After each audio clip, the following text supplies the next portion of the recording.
All right, just testing this, if this is working. Testing. All right. I see 6 people have logged in. 3 minutes. Just trying to figure out how to get this to work. Lighting's not so great. Can someone type in the chat box to see if this works? Okay, I wonder if the chat box is even open right now. Well, we'll be starting in about 2 minutes. I'm gonna get a drink of water.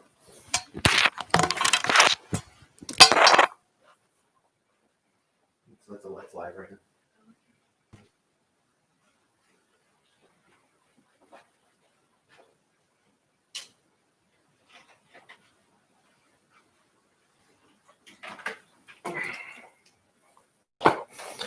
Okay, we'll be starting in about 57 seconds. No, sorry, 47 seconds. All right, so for the full mukbang experience, this is me eating some potato wedges.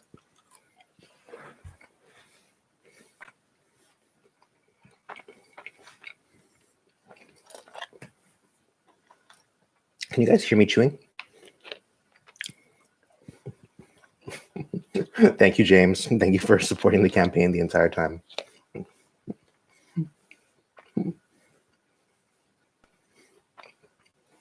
Oh, you can hear me chewing.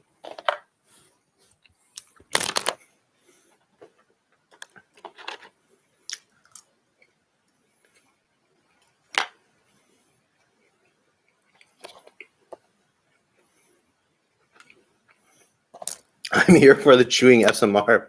This is a mukbang. Can mukbangs also be SMRs? That'd be kind of interesting.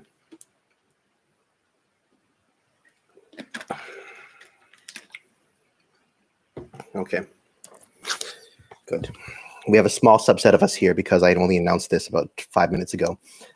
That way people can just watch it on review, but it's very important for us to clarify a few things. So hello, everyone. My name is David.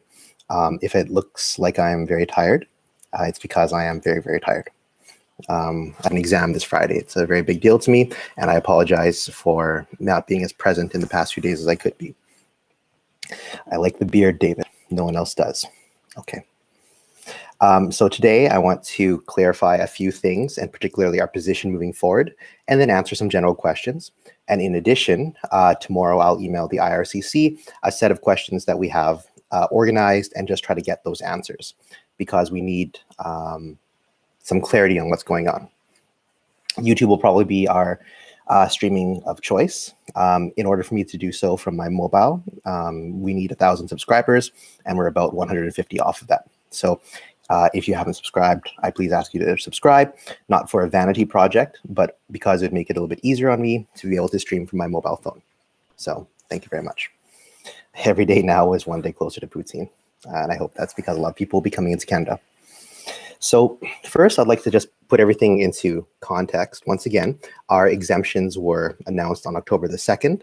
On October the 8th, they were put out. There were a few kinks to work out, in particular some issues with the forms and some clarity that required for us coming in.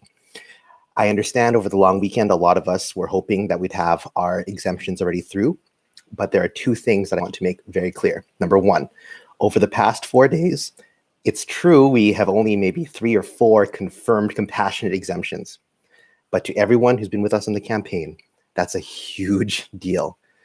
Those compassionate exemptions, which I believe should have been here since day 1, have finally come in, and there are people now who can come together who needed it. So I think that's something to be very aware of. And even though that's not nearly as many exemptions as we wish occurred over the weekend, we at least got some people in who needed it. And these people should be ahead of us. Simple as that. Now, to clarify the same first point, compassionate exemptions should have been there since day 1. When it comes to the committed partners and when it comes to the adult children, that is a very difficult thing to have pulled together. And I realize some of you are saying, well, it should be easy. But as far as I can see from what little I've learned about the politics over the past few months, is that this was a very significant thing to get done. This was very difficult, particularly with the political climate. And so I'm not saying that we should have waited this long. I'm saying we have it now here, and I'm grateful it's here now. The committed partners and the adult children took a while, but we're glad that we're here. The compassionate exemptions, I think, should have been here since day one. And that is something that we'll have to deal with separately. But I just want to get that very, very straight. I understand some of you will disagree. Please understand that I have been in this position for a little while. It's very upsetting that it took so long, but I understand why it took so long to do committed partners and adult children, okay? Once again, the compassionate things should have been here since day one, okay? But everything else, because we weren't, knock on wood, in positions of terminal illness or in really bad spots, it sucks that we had to wait. But the compassionate ones had to have gone in front of us. I wish they had done it faster. That brings me to the second point when it comes to perspective. The United States doesn't even have a system for this yet, okay? We did something incredible. We worked together and we got compassionate exemptions and committed partners and adult children and siblings and grandparents into Canada, okay? That's a rare thing. There are only a few countries in the world doing it, and our closest neighbor, the US, can't have that. I know you're saying, well, Canadians can fly in, fine. But what about their European partners, their Asian partners, their African partners? They can't fly in to the United States. We have won something incredibly significant. And I think that perspective is very important to understand. So again, to recap, we've had a slow number of compassion exemptions come in this weekend. Compassion exemptions should have been there since day one. I believe that the extended family exemptions took a lot of time, but we must also understand that not every country has done it, and we actually have it. That's something to be very proud of for the work that all of us have done. Everyone here, everyone on the team, everyone has done. And it's something that legitimately we can thank the workers at the ministry for having pulled off. The decision makers are a different story. There might be some questions we have for them. But the workers at the ministry, it's very important that we're not harsh on them, because they were caught in a position where they could not make the decisions, and they're working very hard to help us. Okay? I'll get to the questions and answers soon. So because of that, I think there is a level of relief and thankfulness that we as Canadians should have, that we have these committed partners, adult children, siblings, and grandparent exemptions. Compassion exemptions should have been here since day one. I'm very concerned that they were not there. All right, so moving forward, we've had 4 compassionate exemptions look like through the weekend, which means, as far as we can tell, no one has actually gotten through by the regular stream. I know that there are questions if Sarah Campbell was admitted as a compassionate or regular stream. I can simply say that she is our highest profile member. She got in the first, and she had a very compassionate case. She has applied through the regular stream, but that's not to say that perhaps somehow she was assessed as compassionate. So I'm simply just going to say it. We've had 4 compassionate exemptions, and none of us, including myself, have gotten in through the regular stream of committed partners. Okay, so they worked through the weekend. I know I wish that we all had our exemptions, but for Thanksgiving, I know we didn't get that. I'll ask about tomorrow. We're going to create a long list of questions to ask. Let's see how the next week works. The reason why that's significant is we were given a 2-week turnaround, or 14 business days, my apologies, so it might be closer to 3 weeks. But the point is we were given an upper limit, which is something very significant, because if you have friends who ever applied for visas or have tried to deal with the IRCC in a different way, they don't have a speedy turnaround like we do. If it is true, and I believe it to be true, that we have a 14-day turnaround time, which is probably going to be exceeded apparently if the ministry is to be correct, that's something spectacular. So I'm sorry about the Thanksgiving weekend, but we also have what I feel is this blessing that we won this situation and we're able to come together. Okay, I'm just going to check my phone because I just got a message. Oh, okay. All right. So now I'm going to read out loud the questions that I'm going to ask the ministry directly, because I have particular ways of getting a hold of them. Okay. So if you do not hear your question asked, then we'll deal with that. Okay. Number 1, is the foreign partner allowed to print and sign the form IMM0006E in ink, or do they need to do a digital signature? Also, can the form in general be filled out by hand or must it be typed? Okay, that's question number 1. Number 2, how do you expect to be processed? How many people do you expect to be processed this week? How many will be processed per day once the system gets going? I'm hoping that we'll be able to get a daily count. They can tell us, 100 were done today or 200 were done today.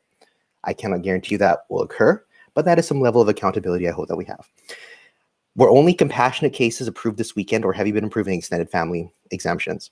So I just want to make sure that our assumption is correct, that only 4 compassionate cases came in this weekend. When a person with an ETA fills out the web form, they need to either have a UCI or an application number. What should they put to get the form to submit?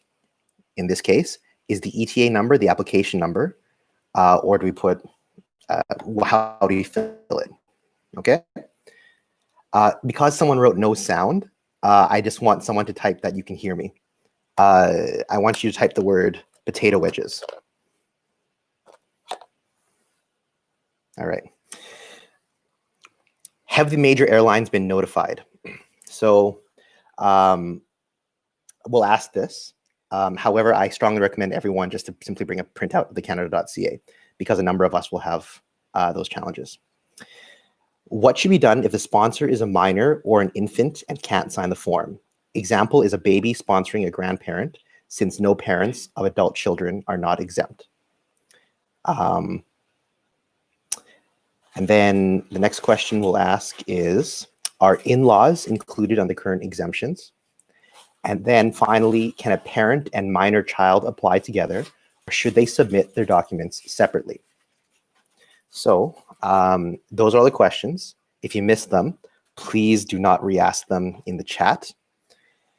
I'm going to now look through the chat to see what has been typed.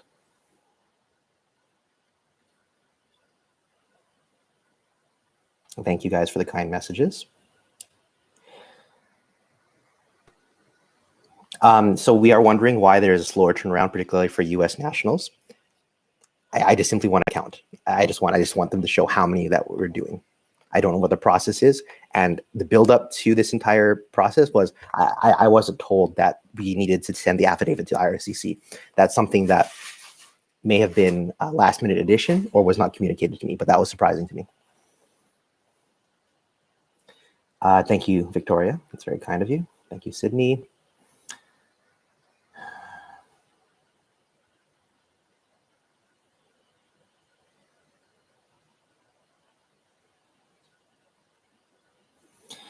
So the question is, how do we know that our information is complete and being processed versus being incomplete and not processed?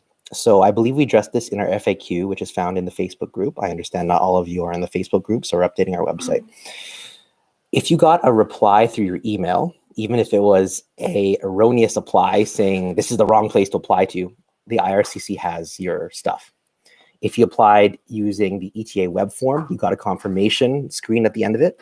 That means the IRCC has your stuff. They will contact you if there's anything that they deem as incomplete. However, and I asked specifically, you will not lose your place in queue. Please follow our Twitter account and our Facebook group in order to see the latest updates.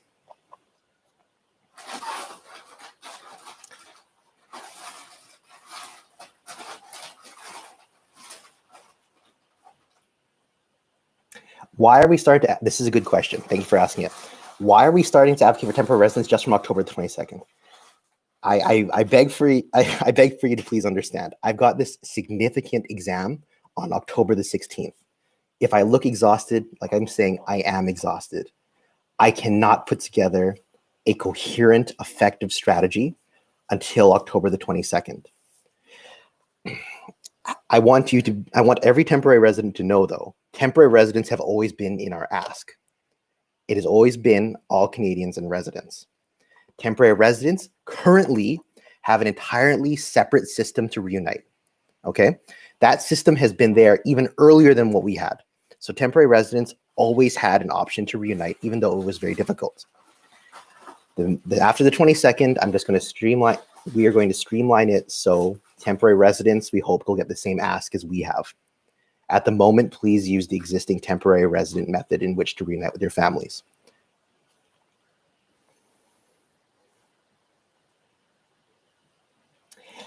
Why were temporary residents ever left out of the issue? Temporary residents have a different status than Canadians and permanent residents. That was the understanding that I had during the campaign. I'll see if I can find more clarity. So a little bit of perspective for all of us in North America. Someone writes that 14-day turnaround is amazing because, for example, to get a visitor visa from Russia, it requires 169 days. So I'm not asking you to grovel at the feet of our government, but I do think some perspective is very important. If you are just joining us now, I ask you to please watch the recording of this video at the start where I clarify this specifically. Thank you, Courtney. Can it be notarized online or at an embassy or consulate? Thank you. So our first question will be about the online signatures. The second part of your question, embassy, consulate, I don't know. The answer is it needs to be notarized. So that kind of question, I don't have an answer for. So the question is approving 3 exemptions all weekend. What have they been doing essentially? I want to find that clarity. But once again, we need perspective. Those 3 exemptions could have saved Donna McCall and could have had their family arrive. She wasn't given one of those 3 or 4 exemptions, but there are families that will. I understand it's slower than we want, but we did it.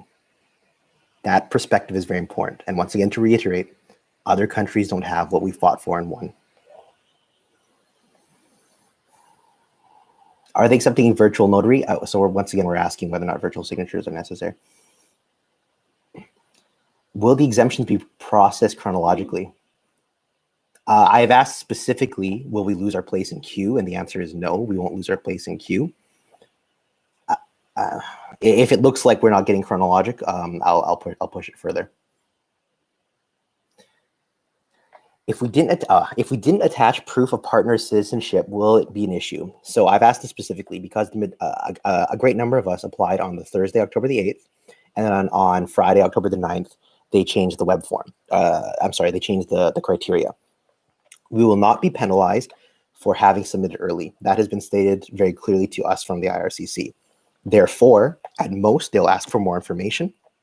And then from that, we'll have to send that information, but we will not lose our place in queue. That's okay. What is the reason for the delay? So I'm going to write that down because that might be a good question to ask. What is the reason for the delay? Background checks. Okay.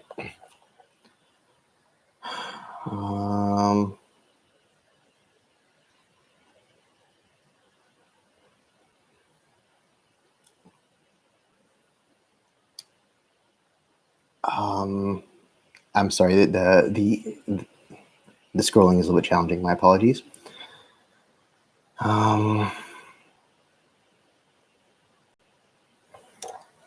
The email to the IRCC was to provide a date for travel. I don't recall that being seen. I'm sorry, I don't have an answer for you. I don't think that's something that was necessary.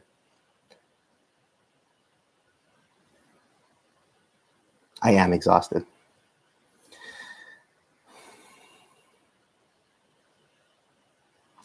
Okay, this is a very good question. Would we fight for committed couples who have never met before because they met after the pandemic? The IRCC made it very clear, all ministries made it clear that we're dealing with pre-COVID relationships. The reason is, and I'm not saying I agree with it, I'm just going to tell you the reason. The reason is couples who met after the COVID travel restrictions knew that they could not meet. Couples who met prior to the COVID travel restrictions already had a system of meeting. I'm not here to debate if it's fair or not. I wish we could all be reunited. I'm just telling you this is a battle that I cannot win right now. I'm sorry.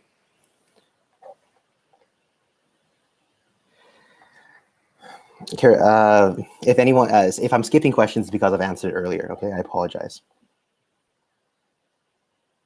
The ArriveCan app hasn't been updated to conclude the new exemptions. Okay, I'll mention that. Good. Update ArriveCan app to include new exemptions.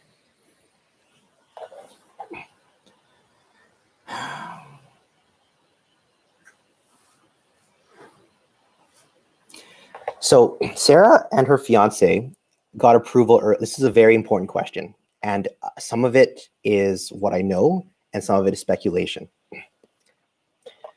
Sarah and her fiance applied using the IMM 0006E form, okay, this regular stream. They were the first approval. Sarah is also our highest profile member and also is a compassionate exemption because of her thyroid cancer. When I spoke to Arthur Santiago, and if you haven't seen the video with Arthur Santiago and John McCall, I ask you to watch it after this.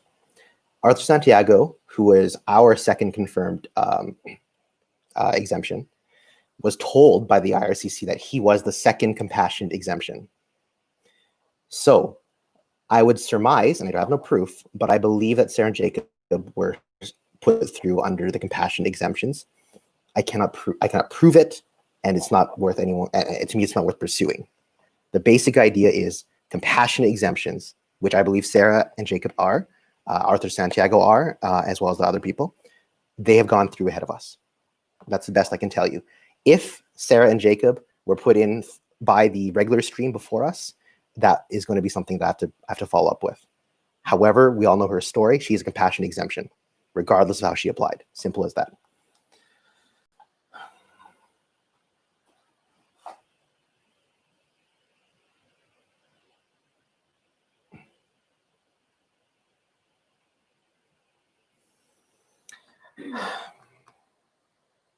This person writes, IRCC should not be reviewing anything. We are not immigrants.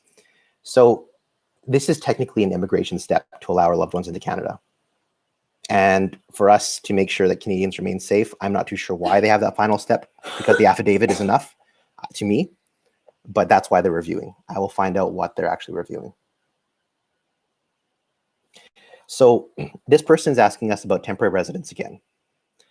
Temporary residents can advocate whatever they want. I mean, I'm not your government. We aren't your government, guys. Like you don't have to go through us. Your question, though, is why don't we approve your post? It's because approving too many posts that have not been in our mandate right there and then tends to distract from everything. Temporary residents, I need to get a clear mind. If you want to do something right now on your own, figure it out, contact us, and then we'll work with you, okay? But if you are asking us to do it for you, it is not the right time for us to do so. I wish I could do more. On October the 22nd, we will chart a new path. However, I'm not stopping you. No one is stopping you from doing it yourself, okay?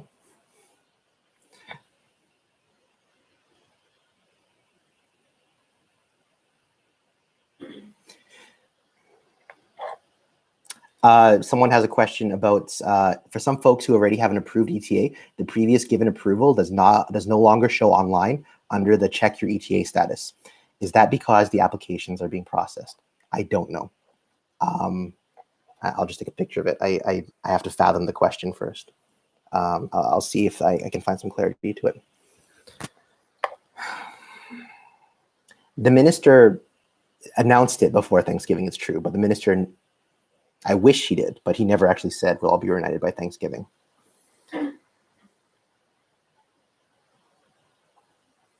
In regards to all this, how come Sarah was put ahead of us and all these things? Again, she's a compassionate exemption.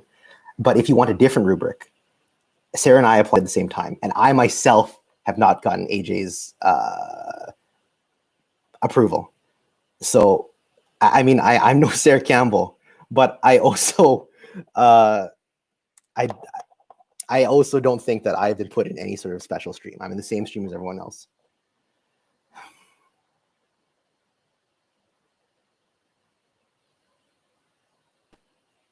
The scrolling is a little bit challenging. I'm sorry, guys.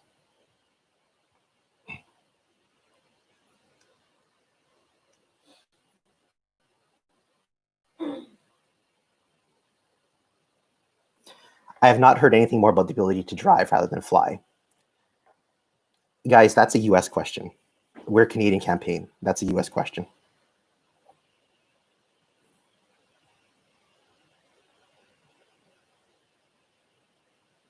I have no idea how to answer any questions about separation agreements for partners who are still legally married but separated. This form is simply to state that you are in a committed relationship with a person that you have previously met for at least 1 year duration.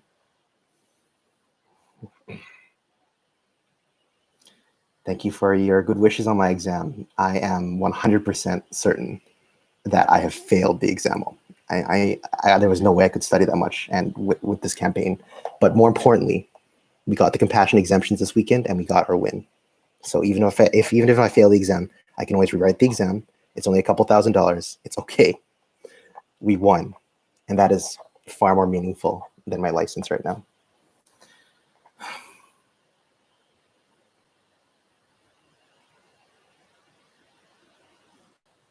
Thank you always for supporting us. If a post-COVID couple were to meet in a third country, would they be able to apply? Asking for others. I don't know. Well, I'll write that down. Does that make sense?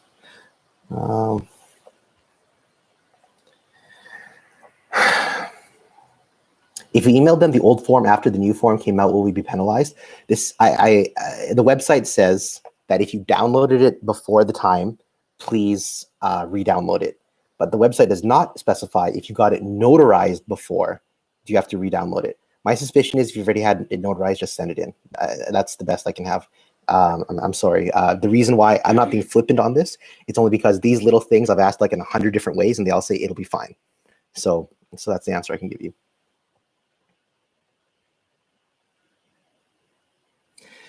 So this is a very good question. They're asking why Sarah Campbell was put first, whereas we all should be equal under regular stream. If Sarah Campbell got in first, even though she wasn't the first application, under the regular stream rules, I would completely understand that concern.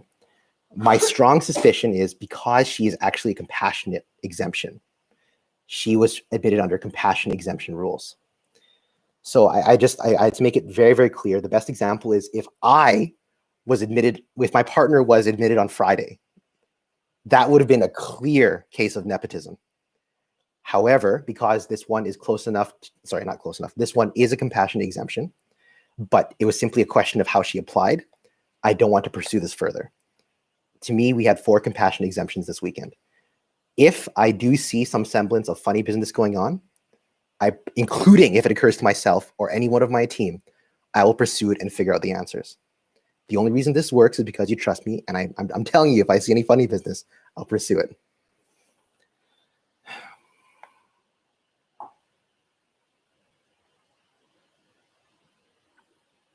I think if you meet them in person, then you count. I don't know if it applies to, wait, no. If you're a post-COVID relationship, you're already too short. You need 1 year.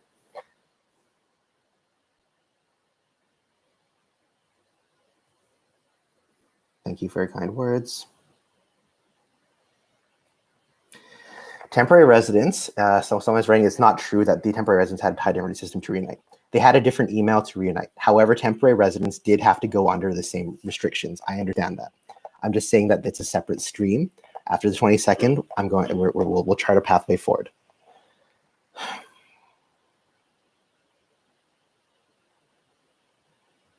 So this question is about visas. We have a very particular ask and we have a very specific way of doing it. We are not dealing with any visa processing. If you're not eligible for a visa, if you could not get a visa before, that doesn't change anything. So no, this piece of paper, this affidavit does not trump the need for a passport, does not trump the need for a visa, does not trump the need for an ETA. And we are not doing anything right now to deal with that. That's not our ask.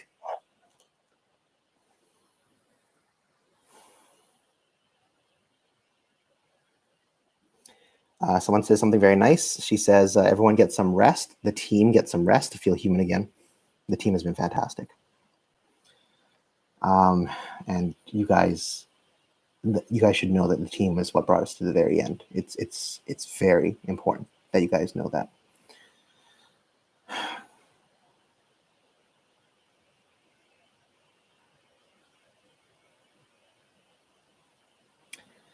So someone is saying that their 1 year anniversary is in December. Can you apply now? The form says specifically that you have to assert that you're at a 1 year relationship. I'm very happy to answer questions for the most part, but guys, we are not your Google. If I sound irritated, it's because I am. There have been a lot of questions coming in that could have been answered simply by reading.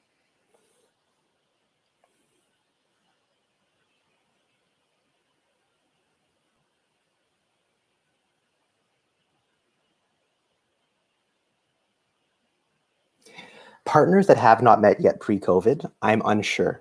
Gosh, I mean, I'll write it down. I actually don't know. Partners never met. My understanding, though, is because our exemptions were based off of international precedent, and international precedent required an in-person meeting. I don't think we'll get a lot of movement there. The best option is one that I'm going to ask about is if the people who've never met meet in a third country, could that work?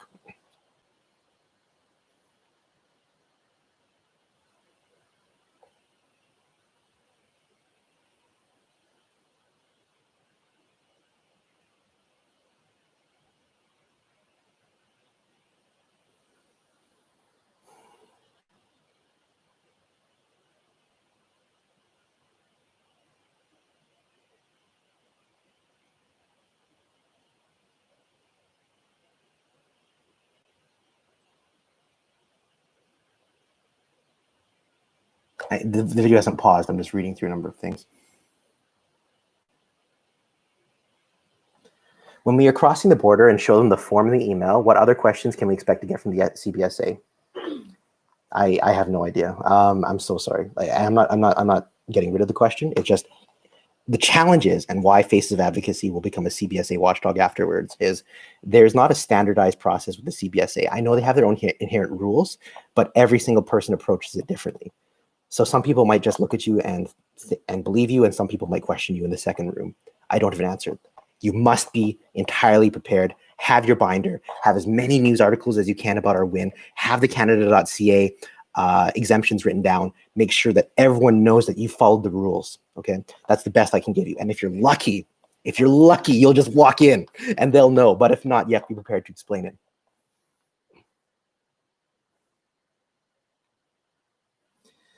The schedule of my exam is my licensing exam. Because of COVID, my licensing exam was pushed from April until October, and I'm currently also doing a master's, as well as this campaign. So it's been very challenging to study for both the master's, this campaign, as well as the campaign. The master's, the campaign, as well as the family medicine exam. One thing had to be pushed, and I think that was my family medicine exam. It's okay. It's only a couple thousand to rewrite it. I can rewrite it. It's okay. We got the compassion exemptions. We got our win. That, above all, is most important. How can we help you, David? I hope you're doing okay. I am incredibly exhausted. How can you help me? Get every single person in our group to read. Get them to read the website, not just our website, the CBSA website. Get them to read the immigration website. Get them to read our FAQs. Do not have them message us the same questions all the time. I need my charger. Yeah. Yes, that's the most important thing to do. Please read.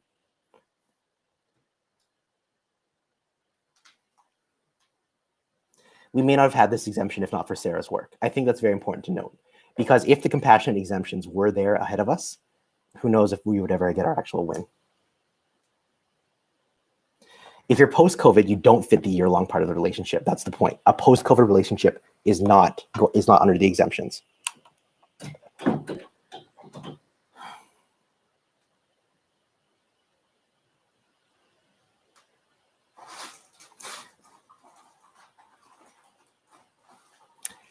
So this is a nice comment. I just want to clarify this. We have to trust him, guys. No, you don't have to trust me at all.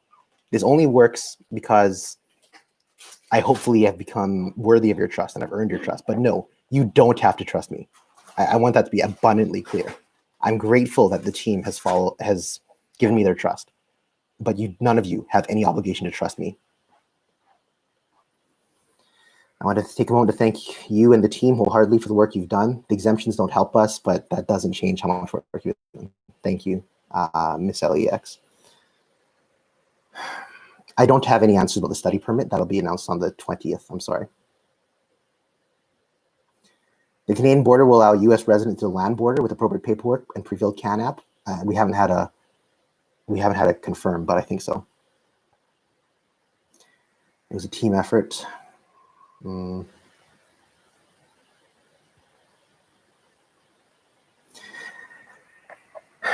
So I don't know how this question was meant to be asked. I want to address it very directly, though. How will they know we are in a longer relationship and had seen each other in person? They didn't ask for proof. The government has given us their trust. We must be worthy of that trust. Do not do anything that implies a lie. Do not do anything that is insincere. Do not do anything wrong. Do not do anything illegal. Follow public health guidelines. Follow the CBSA protocols. Follow quarantine. If you have any inclination to do otherwise, I ask you this. If you truly want to pay me back in some way, do not make me a fool, because if a single one of us screws this up, my colleague Emma, who has been fighting this much longer than I have, so thank you very much, Emma. There are questions about students. People can now receive a study permit from within Canada, so if they deferred the start, they could come. We are seeking clarification on whether current online/remote students can come now and get the permit later. When we get the clarification, we'll announce. I'm sorry, we don't have anything new for students right now. And I don't know if you guys heard me when I went very upset, but there should be absolutely no question on how to follow the rules. We must follow the rules. And if you don't follow the rules, it'll be my face in the media.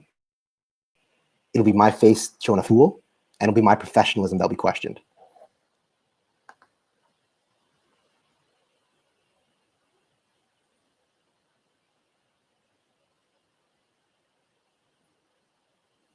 It's not frozen. I'm just trying to scroll here. I'm sorry.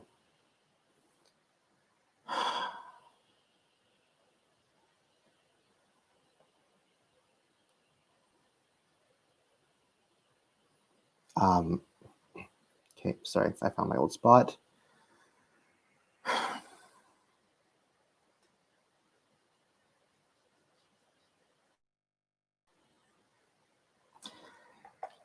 At what point are we going to put pressure? We're going to start putting pressure tomorrow. We're going to ask them to give us some summary of, like, if they just flat out say, this weekend we only did compassionate, I'm going to accept that. I'm just simply going to accept that. If you guys have an issue with that, email them yourself. I'm going to accept it if they said this weekend was only compassionate. However, if we don't have any movement on us by the end of this week, we'll put additional pressure. But starting tomorrow, we're going to ask for constant updates.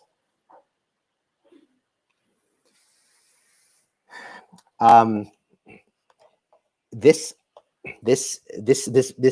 document is valid for 6 months, multiple entries. It is not a replacement for your visa or ETA multiple entries, but you don't need to rewrite it every you don't need to rewrite it every entry. What should we say to people giving false information in other groups? I'm aware. If those people in the other groups know my face, just tell them exactly what I told you. It'll be my face in the media. It'll be my professionalism doubted, and it'll have long-term repercussions on my own life. So if they give a damn about the amount of work that the entire team and myself have put in, tell them not to do what they're thinking of doing. If they don't know who I am, and of course, why would they? But if they don't know who I am, just tell them that this is a legally binding affidavit, and there will be legal and financial repercussions, because we've been told by the IRCC that they are actually checking these things.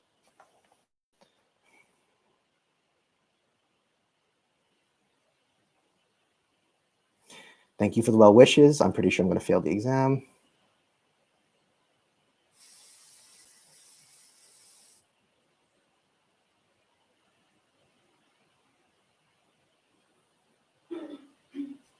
I don't have any answers to another US group. I don't know any US groups. We've been running the Canadian campaign.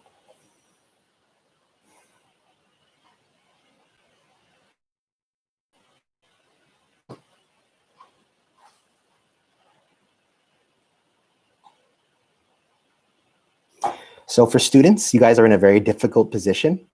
You guys have to actually have, I asked what students specifically, they said there's probably just a small number of you. You guys have to be individually assessed by the IRCC. I don't have much more than that. I'm sorry.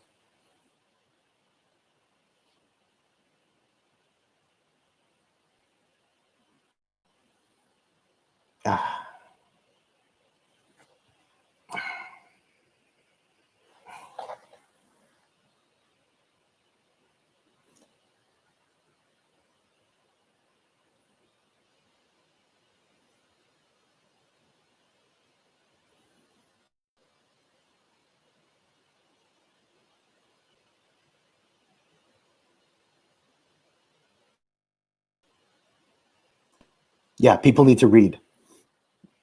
You guys probably read. But if you get the semblance that someone is not reading, tell them to read. One exception, those with English as a second language, be kind.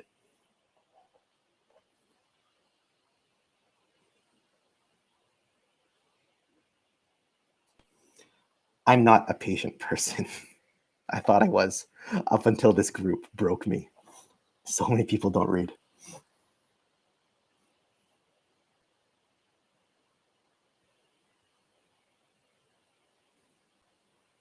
More questions about what's required to prove that you've met each other or something? I don't have an answer. Bring it up with your notary and the lawyer.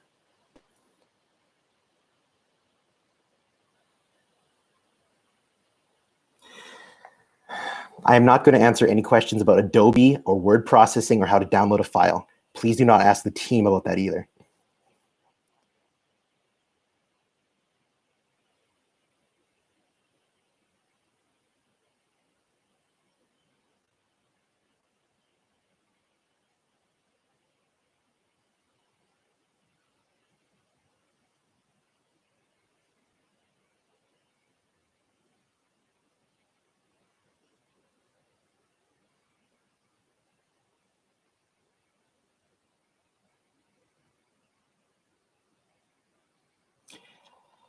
I'm unsure if this person asked the same question twice. The question is, how will they know that we are in a one-year relationship? Because you told them to, because you told them that it was true, and they're trusting you. Do not break their trust.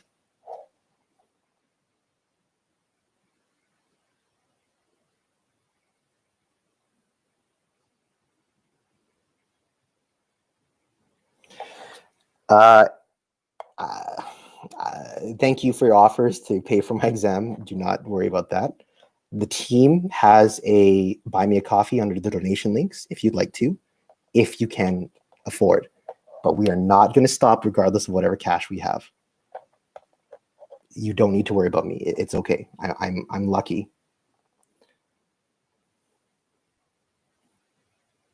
I'm not answering any questions about if the border is opening soon.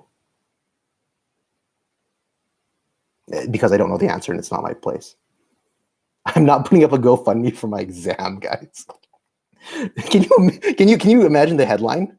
Doctor takes money from people who have not seen each other in a year, who have lost their jobs, to pay for his exam. Like, you imagine how bad that would look on me?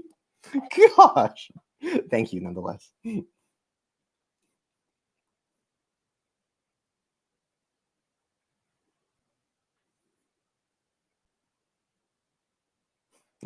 Thank you. I'll be okay with the exam, guys. Thank you.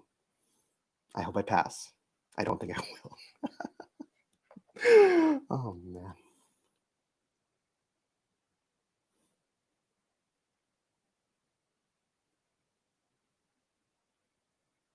Yeah, people can do their own homework. They can Google their own stuff. They can read.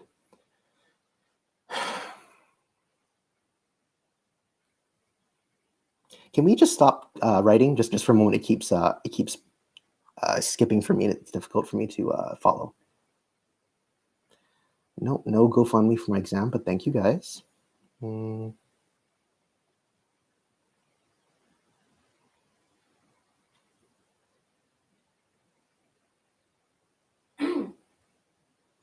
It's actually Irish internets. Saskatchewan internets, actually, come to think of it, is about the same as Irish internets, so never mind.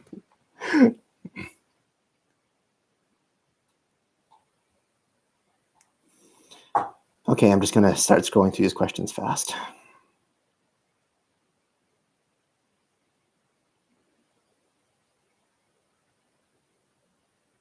Potato crisps are nice. You type in your question.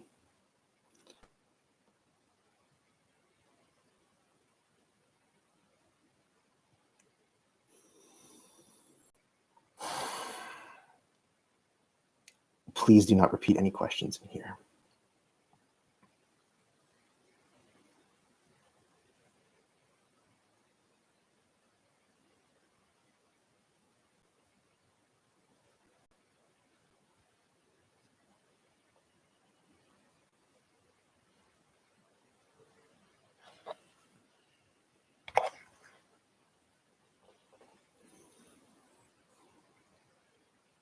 I'm not taking your money.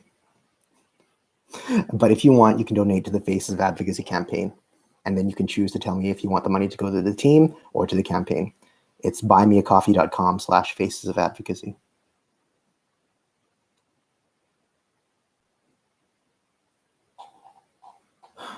Guys, there are questions in here that you can.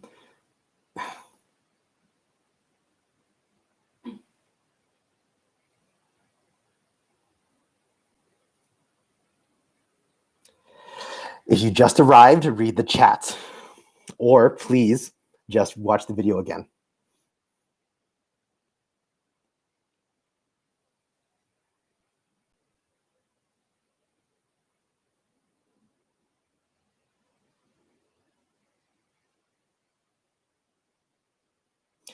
To answer all those questions about temporary residence, give me until the 22nd. If you guys have a strategy, if you guys are doing something, let us know and we'll try to incorporate it. If you don't like what we're doing, do something on your own. We'll try to support it. But the fact is, we have a very specific ask and we're doing the best that we can with what we're doing. We're not your government. We're not accountable to any of the Canadian people. We're doing our best to bring people together.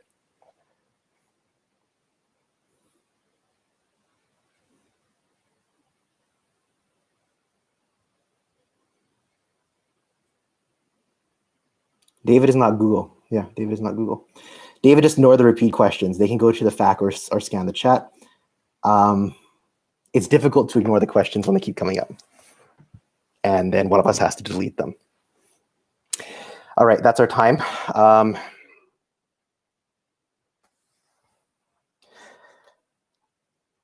I brought up shorter relationships, but it's going to be a pre-COVID relationship.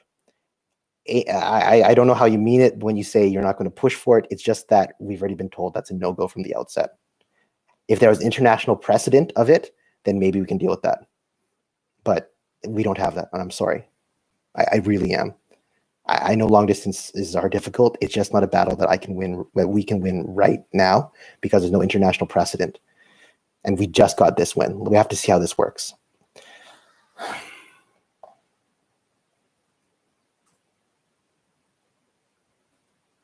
All right, with the next repeat question, I am done. I'll see you guys on the 22nd.